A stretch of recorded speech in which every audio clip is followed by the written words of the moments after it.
All right, I'm going to put this into context. I worked as a groomer 4 p.m. to 7 a.m. every day but Sunday. So when I would go to work, on the way to work, I would grab my dinner, if you want to call it a dinner, breakfast, whatever. And your choices were fast food, whatnot.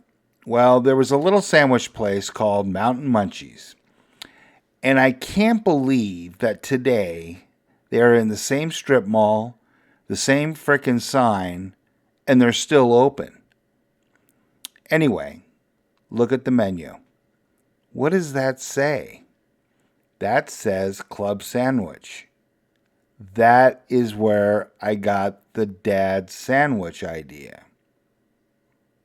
I paid $3.75 back in the day, in the 80s. It's now 14. Holy cow. That's the birth of the dad sandwich. All right. Let's put this part into context.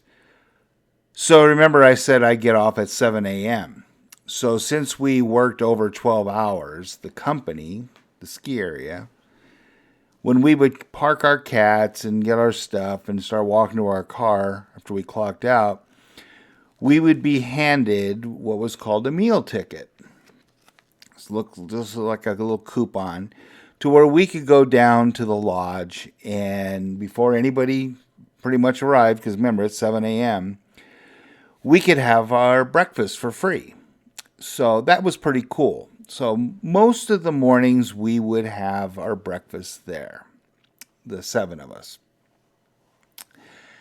Every once in a while, Randy or Jerry would have an idea, or John would come up with, hey, let's go to Old Country Kitchen for breakfast instead. Okay, so we would all go to Old Country Kitchen. Remember, I'm 20, maybe. I was 20. Actually, I think I was 21. I don't know, early 20s.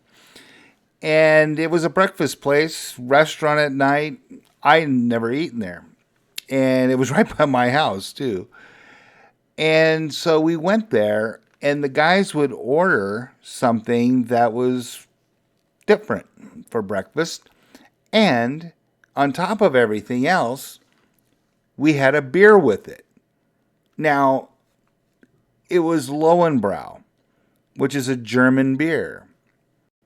So take a guess at what type of breakfast you would order with a German beer. You're right, a German breakfast. Oh, by the way, look at the menu. What does that look like? Yep, that is our Sunday breakfast. This is where I got that idea from. Now you know the rest of the story.